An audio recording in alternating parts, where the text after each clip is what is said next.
Whenever I talk about Stadia, I like to keep this bullet list at the ready, highlighting its many flaws. So, awful business model, no ability to download games purchased at full price, pathetic library of games, lacking in promised features, technically flawed, unreliable, and inconsistent with an overdependence on internet connection, depressingly low user base, releases with inferior version of games, harder to optimize for than other cloud gaming services, and major game releases like Cyberpunk 2077 could arrive later because the platform is low priority for developers. And now to add on top of that is the fact that games could leak through Stadia somehow, and this is exactly what happened with Gods and Monsters. Now, Gods and Monsters, you may recall, is a title that Ubisoft announced back in E3 2019. And looking at the trailer here, you can see that it is very much Breath of the Wild inspired, while taking elements of Assassin's Creed as well. And this is something that the developers flat out admitted, that they are indeed taking inspiration from Breath of the Wild, but with Greek mythology. And look, I'll be honest, the game visually looks very pretty. I like the art style that it's going for, and it's got some interesting ideas going for it, and it's cool to be inspired by other games so long as you add your own unique spin to it and really kind of give it its own unique identity on top of that inspiration. So this could be a good game all around. But we don't know much about it. It is from the creators of Assassin's Creed Odyssey, so it makes sense that it's going for Greek mythology, I suppose. This is a game that's already up for pre-orders, which really bothers me given that we know next to nothing about this game. This is pretty egregious for them to have people shell out money without really knowing what this game is. But, who knows? It could be potentially promising. But unfortunately for the developers, it would seem as though an early build of Gods and Monsters made its way to Stadia and was made public in such a way that players could actually redeem the game and play the early version of the game. So this was information relayed by news outlet Eurogamer with a headline that reads, Stadia leaks playable build of Ubisoft's Gods and Monsters. And the body of the article further adds details stating an early build of Gods and Monsters was available to play on Google Stadia last night, and this is last night as of June 12th, so June 11th, I suppose, is when this happened, following a serious slip-up by the streaming platform. This unfinished demo version of Ubisoft's fantasy RPG was briefly available on Stadia Store, listed under the codename Orpheus. People got to playing it. As expected, it looks like a cross between Breath of the Wild and Assassin's Creed Odyssey. Now, while I won't be showing any of that leaked footage in this video for obvious reasons, it's pretty easy to find the leaked videos of this game.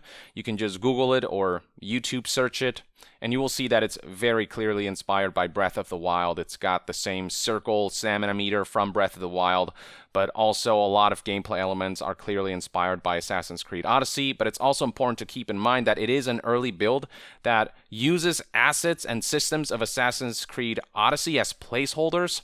So the game probably has evolved a lot since, so it's hard to say exactly what the final version will look like.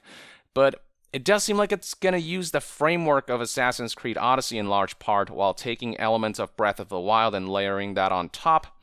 And we'll have to wait and see if the final results ultimately yield a compelling experience. The article then adds, in this demo, climbing uses a circular stamina meter, directly copied from Zelda. Combat with big beasties also looks similar to that found in Breath of the Wild. Here, the protagonist attacks using sword strikes and quaffs potions to refill a health bar. The user interface, still placeholder, is lifted directly from Assassin's Creed Odyssey. There is the same compass at the top of the screen and menu showing its quest log. If you've played Assassin's Creed Odyssey, you'll know exactly what they're talking about. It's straight up just a carbon copy of Assassin's Creed Odyssey's compass and menus, but again, they're placeholders while developers sort of try to playtest the game and see what works and what doesn't. Moving on, dialogue from the game references a mission to bring other gods to the game's world. Items include the boots of Hermes, which let you double jump. Now, when Eurogamer reached out to Ubisoft, they actually responded, assuring that that is very much an early build and not representative of the final product, stating that the game has evolved a lot since. So here's what Ubisoft Quebec executive Marc Alexis Cote had a say in a statement that reads, "Our vision for the game formerly known as Gods and Monsters has evolved in surprising ways, which is common when developing exciting new worlds." The way he says formerly known as Gods and Monsters seems to suggest that the game might see a title change. And then he adds, "This footage is from our E3 2019 demo, which was shown to select press last June and is now over 1 year old. Much has changed since then in terms of features, tone, art, and character design, and even the name of the game.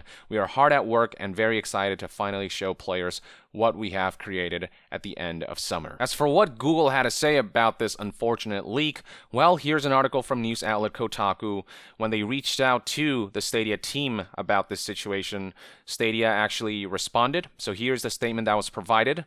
"Regretfully, on Thursday morning, we mistakenly made an E3 2019 demo version of Gods and Monsters from Ubisoft available on the Stadia store that was not intended for the public to play. A few hundred gamers were able to play it for less than 30 minutes.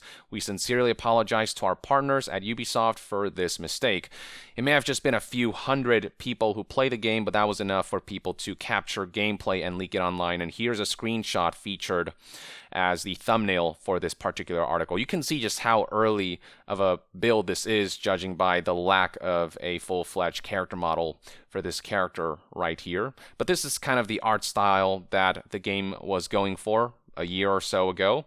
We'll see how this evolves when we see a more finalized version of this title. As for how a leak like this could happen, well, do keep in mind that Gods and Monsters is coming to Google Stadia, so it's entirely possible that they were testing out a build for Stadia specifically. They uploaded it to Stadia to that effect to test things out, and then somehow, some way that was accidentally made public. Now, another potential theory was relayed by news outlet Ars Technica, which talked about how, quote, "Destiny 2 studio Bungie told IGN, getting playtests at scale is a hard thing to do, a lot of bandwidth involved, so Stadia has been collaborating with us to set that up, and that looks like it's going to be a really amazing solution for us," referring to how Stadia may very well be an ideal environment to launch, test, and compare various builds of in-development games instead of expecting larger fleets of QA testers to have a variety of debug kits and other hardware at their home offices, especially during these times when the pandemic has disrupted the world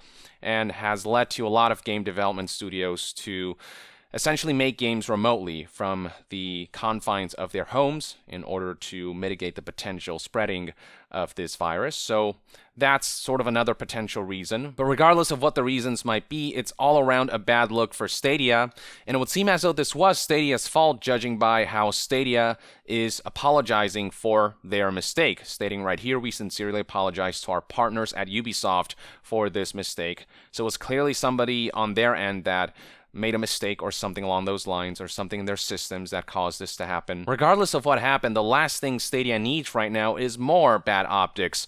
On the consumer's end, they've already ruled out Stadia as a true sort of viable platform for gaming due to all of its flaws until they fix the business model, until the technology and internet infrastructure of the world kind of gets up to par. Stadia just isn't an ideal solution for gaming. And then on the developer side of things, there's the fact that there's just an incredibly low user base on Stadia. Their games just won't sell on that platform.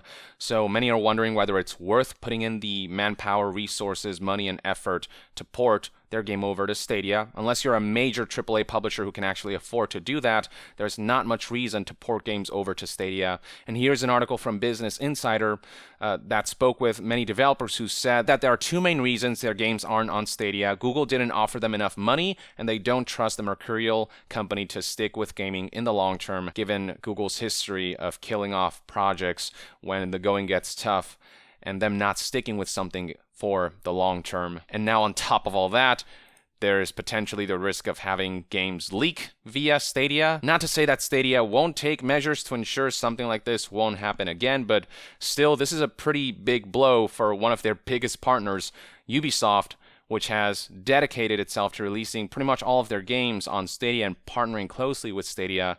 For them to see something like this happen that really mars the optics surrounding Gods and Monsters, because it is an early build and people are going to look at that early build and say this looks like crap. And the game's obviously going to look rough in its early build, but still the first impression people have of the game right now is that sort of really janky early build.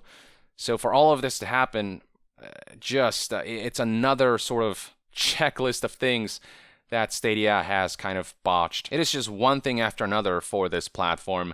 They really need to get their shit together. They really need to overhaul their thought processes surrounding Stadia and its long-term plans if they intend to attract customers, and they need to ensure stuff like this doesn't happen, and they need to make the Stadia proposition more appealing to developers if they intend to see more developers really be excited about jumping on board for Stadia. Because right now, save for a few select partners, it feels like developers aren't too keen on releasing games on Stadia. And with reports of Stadia not paying developers enough money to make this an attractive proposition, with the low user base, with the lack of confidence surrounding their ability to stick with Stadia long term, and now with the leaks happening, and with Stadia just being off to such a rough start, there's just very little confidence on both the customers and developers' part.